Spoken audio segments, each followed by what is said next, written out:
உங்கள் கருத்துப்படியே நான் வரேன். நீங்கள் ஒரு இந்து, நீங்கள் வணங்குவது கிறிஸ்து, நீங்கள் கிறிஸ்தவர் ஆனால் இந்து. அதெல்லாம் இருக்கட்டும். ஆனால் அந்த கிறிஸ்து இந்துவா?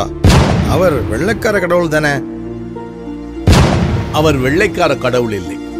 இயேசு கிறிஸ்து பாலஸ்தீனத்தில் பிறந்தவர். அது ஆசியா கண்டத்தில் இருக்கு. அவர் ஆங்கிலம் பேசவில்லை. அவர் பேசிய மொழி அரமேயம். இயேசு கிறிஸ்து என்பதற்கு இரட்சகர் என்று பெயர். அவர் உலக இரட்சகர் என்று வேதாகமம் சொல்லுவார். அப்போ நீங்க சொல்றபடி பார்த்தா அவர் இந்தியர்களுக்கு மாத்திரம் கடவுள் அல்ல, அவர் உலகத்தின் கடவுள் என்றால் ஏன் இந்தியாவில் அவரை முக்கியப்படுத்துறீங்க? இந்தியாவும் உலகத்துல தானே இருக்கு.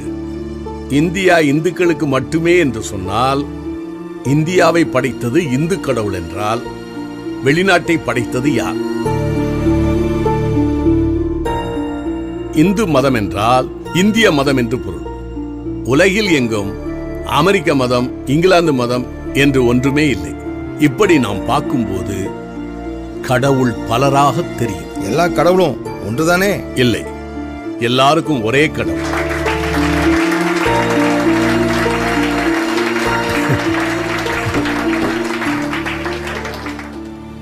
உங்க பெயர் கிறிஸ்தவ பெயரா தெரியலையே. உங்க அப்பாவுக்கு நீங்களா பேர் வச்சீங்க? ஐ அப்ஜெக்ட் திஸ் யுவர் ஆனர். இல்லையா, நான் ஒரு உதாரணத்துக்கு தான் கேட்கிறேன். Your honour. பப்ளிக் ப்ராசிக்யூட்டர், உங்க ஆன்சர்? என்னங்க நீங்க பேசுறது குதர்க்கமா இருக்க. அப்பாவுக்கு புள்ள எப்படி பேர் வைக்க முடியும்? அதே தான் நானும் கேட்கிறேன். கடவுளுக்கு மனிதர் பெயர் வைக்க முடியாது. நீங்கள் சொல்லுகிற பெயரெல்லாம் மனிதன் கடவுளுக்கு வைத்த பெயர். இயேசு என்று பெயரிடுவாயாக என்று பிதாவின் இடத்திலிருந்து கட்டளை வந்தது. இம்மானுவேல் என்று அழைக்கப்படுவார் என்றும் பிறப்பதற்கு முன்பாகவே பெயர் வைக்கப்பட்ட ஒரே கடவுள் இயேசு கிறிஸ்து. இந்து பெயர் கிறிஸ்தவ பெயர் என்று ஒன்று கிடையாது. மனிதனோ முகத்தை பார்க்கிறான், கடவுளோ இருதயத்தை பார்க்கிறார்னு பைபிள் சொல்லுது. என் பெயர் சிவஞானம். சிவம் என்றால் அன்பு. கடவுள் அன்பாயிருக்கிறார் என்றும் கிறிஸ்துவே ஞானம் என்றும் வேதம் சொல்லுகிறது. ஐ மீன் த பைபிள். ஆகையால் என் பெயர் கிறிஸ்தவ பெயர் தான்.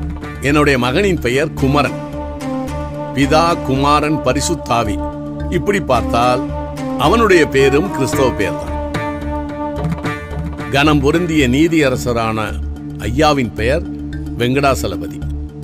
வெம் என்றால் பாவம், கடம் என்றால் கடப்பது, அசலம் என்றால் மலை. உதாரணம் ஹிமாச்சலம், விருதாச்சலம். பதி என்றால் புருஷர், மலையின் மேல் பாவத்தை கடந்த புருஷன்னு அர்த்தம். அப்படி பார்த்தால் அதுவும் கிறிஸ்தவ பெயர் தான். உங்களுடைய பெயர் நாராயணன். நார் என்றால் நீர், அயனம் என்றால் படுத்துக் கொண்டிருப்பது. ஆவியானவர் ஜலத்தின் மேல் அசைவாடிக் கொண்டிருந்தார் என்று வேதத்தின் 2வது வசனம் சொல்லுகிறது. நாராயணன் என்றால் பரிசுத்த ஆவி என்றும் அர்த்தம். This is for your kind information. நீங்கள் இப்படி பேசுவது மத பிரச்சாரம் இல்லையா? இது மத பிரச்சாரம் அல்ல. ஏனென்றால் கிறிஸ்தவம் மதம் அல்ல, அது அனுபவம். மதம் மனிதன் கண்டுபிடித்தது. இயேசு கிறிஸ்துவே என்னை பின்பற்றுங்கள் என்று சொன்னாரே தவிர என் மதத்தை பின்பற்றுங்கள் என்று சொல்லவில்லை. ஆன்மீகம் வேறு, மதம் வேறு. மதம் மனிதன் கடவுளை தேடுவது, ஆன்மீகம் என்பது கடவுள் மனிதனை தேடுவது. இதுதான் வித்தியாசம். நான் மதத்தை பற்றி பேசவில்லை, ஆன்மீகத்தை பேசுகிறேன். பானி, வெள்ளம், நீலு, வாட்டர், கங்கை, கூவம் எல்லாமே தண்ணீர் தான். இவை மதங்களின் பெயர்கள். எந்த தண்ணீர் நம்முடைய தாகத்தை தீர்க்கின்றதோ அது ஆன்மீகம்.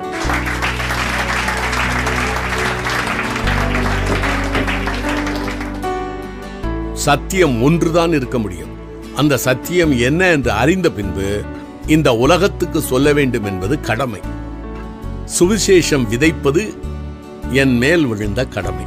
அதை விதைக்காவிட்டால் எனக்கு ஐயோ என்று என்னுடைய வேதம் சொல்லுகிறது.